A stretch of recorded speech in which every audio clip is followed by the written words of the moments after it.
Don't forget to check out and grab your copy of our 2 newly released books, Football, A Love Story, and What Did Football Teach Me? These books feature over 100 stories from current and former coaches, players, executives, and entertainers from across the football landscape, describing what got them involved in the game, what they love about it, and what life lessons the game taught them. You can find your copy or order your copy from our website at footballgameplan.com/books.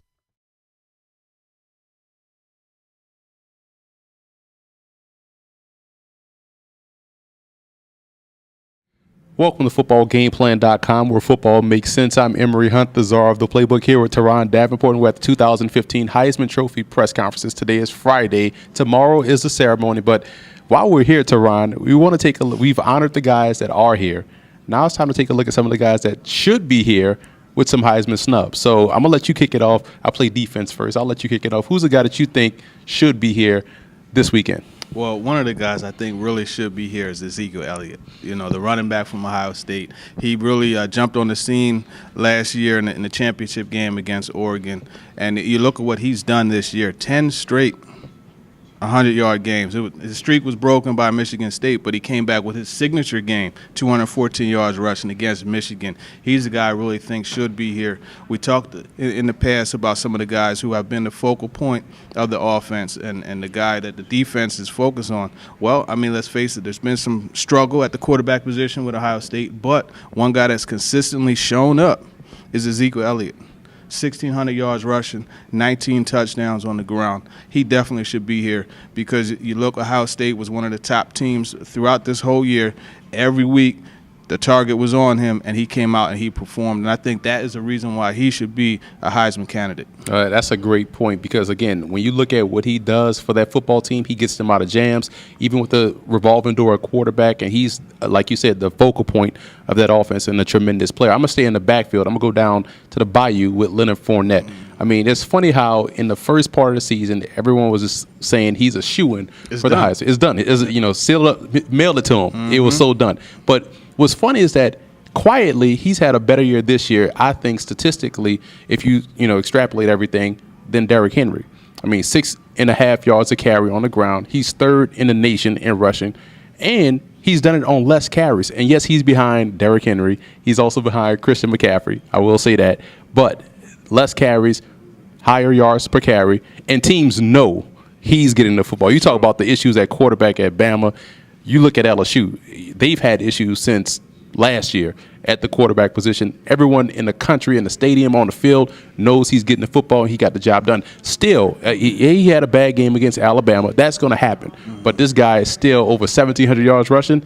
He's the man. He should be here. That's a great case, and I'm going to stay on the offensive side of things, and I have to talk about Trevon Boykin. A lot of people look at him as a guy who should move the receiver. I don't think that that's necessarily the case. He has 3,500 yards passing this year. So he's proven that he can make plays in the pocket. He's proven that he can make plays on the move. And with Josh Doxson, they've become one of the best quarterback and wide receiver tandems. So I think Boykin should be considered. Obviously, he's playing in a conference where scoring is something that comes at a premium. But at the same time, week in and week out, he's another one that performs. Deshaun Watson is a candidate, and I think that Trevon Boykin is every bit as good of a quarterback as Watson. But here's the thing with Boykin.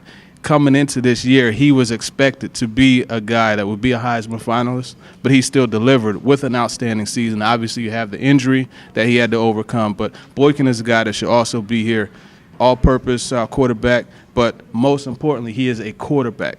And I really like Boykin. He's a guy that I like to watch as well. And you mentioned all-purpose. I'm going to stay with the quarterback position and go a little bit down to Maryland, in Annapolis, with Keenan Reynolds, the quarterback of Navy. I mean, listen, first of all, the fact that he represents the Naval Academy and has done a lot of great things there, a 4-year starter, that's hard to do. He's made Navy a powerhouse. Teams don't want to play Navy. I mean, Navy probably should have won Notre Dame if Reynolds was healthy. He didn't play that game, and they lost. But Reynolds is a difference maker. And so 83 touchdowns rushing. He's broken Monty Ball's touchdown record. He's a quarterback. He has the most career touchdowns for the quarterback at that position. And let's not undersell his passing ability. Career-wise, you know how hard it is to pass, out that triple option. But he has 29 touchdowns, only 8 interceptions. I think just on pure statistics alone, Reynolds should be here. He probably should be a strong candidate to win it if he was here, but he definitely should be here. Yeah, you definitely want to see the Navy quarterback here. And as you mentioned, you look at what he's done throughout the year, and he's caused a lot of terror to opposing teams. But those are 4 guys that we all know about. You know, we went a little bit under the radar with Keenan Reynolds. However, you like to really dig deep. You know, you don't leave any rock unturned. So I want you to talk about a guy actually from the PSAC conference, a conference that I played in. So I'm very proud to hear you mention this guy. Who else do you have as a super sleeper? Well, you look at Matt Soltesz from East Stroudsburg. I got to see him live versus LIU Post week 1, and he put on a tremendous show. This is a guy that has thrown for over 3,900 yards, 41 touchdowns. And let me read these stats. Versus Shippensburg, which is a great football program, by the way, in the PSAC. Kuhn as well, the fullback for Green Bay. 40 out of 70, 594 yards, 9 touchdowns.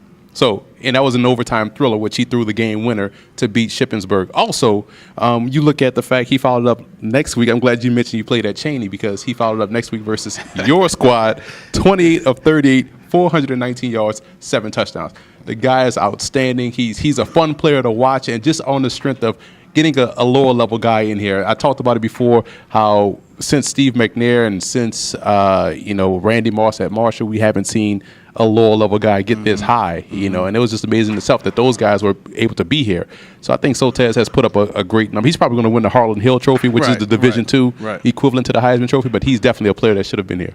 Yeah, I agree. And hey, look, man, when you mentioned the PSAC guy, I have to smile because that is my conference, and I probably represent the PSAC. So that was a good find right there, mentioning that quarterback. Well, I'm always with good finds, and you can find more of our Heisman coverage on our website at footballgameplan.com/Heisman.